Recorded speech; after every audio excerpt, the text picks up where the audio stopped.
Well, hello again. This is Robert Schein, Managing Director and Partner of Blanke Schein Wealth Management.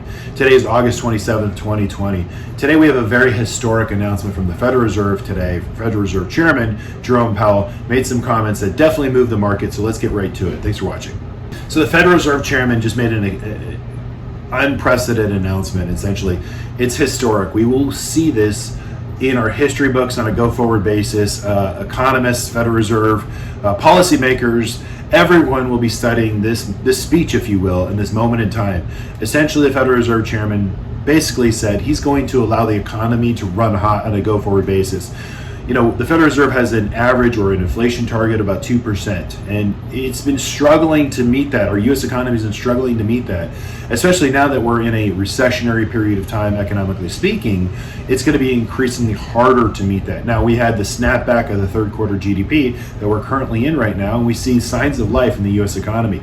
So there's going to be tremendous sort of momentum building going forward. But essentially, if you think about it on a longer dated period of time, our treasuries, our interest rates are basically a rock bottom, you know, the 70 basis points right now at the 10-year U.S. Treasury.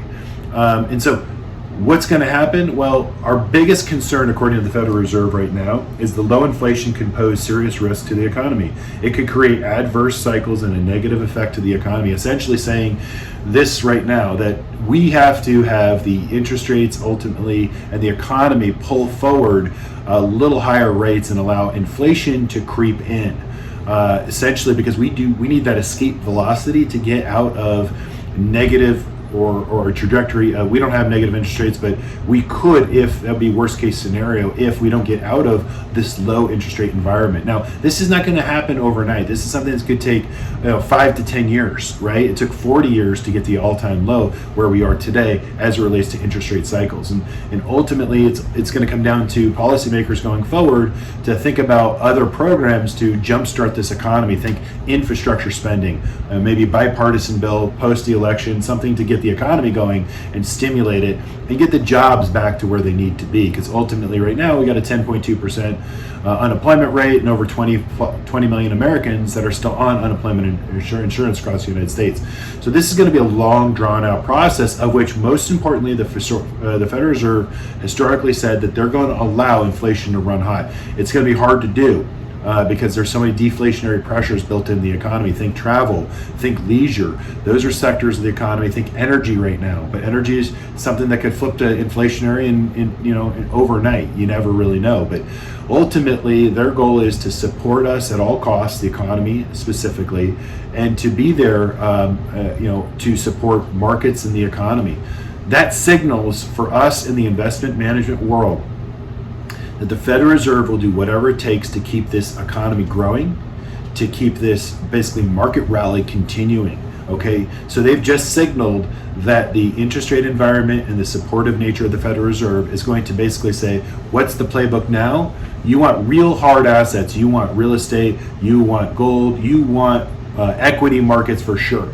Equities on a long-term basis will outgrow. Those are things that grow, appreciate, to get us out of this debt crisis, right? We have $27 trillion on the U.S. Debt, if you will. We only have a $19 trillion GDP, so our debt to GDP right now is it's just out of control. It's about 137%, and that's really, really bad. So we need our assets to appreciate. Federal Reserve knows this, so they're going to accommodate so that this happens on a go-forward basis. So that's the playbook.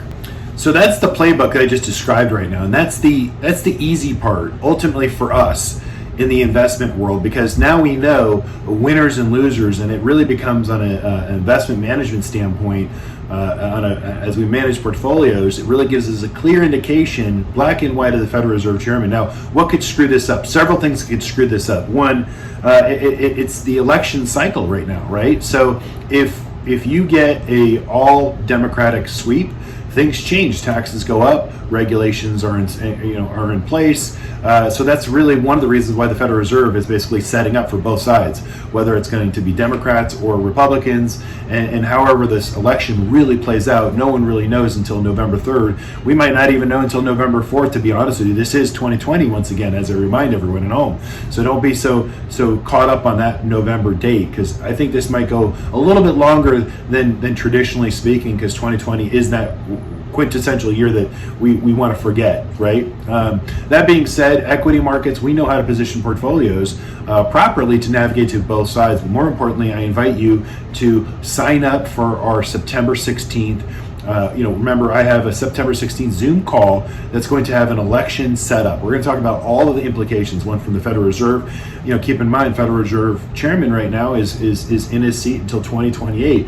But if the new administration comes in, and if there is a new administration, they can kick him out, right? They can replace the Federal Reserve Chairman. That could have huge impacts as relates to the economy, as well as the markets, the financial markets, because markets don't like uncertainty, they like stability, and they like seamlessness. So we've got a Federal Reserve Chairman at the helm right now that's clearly in charge and clearly has basically communicated to the markets what his intentions are.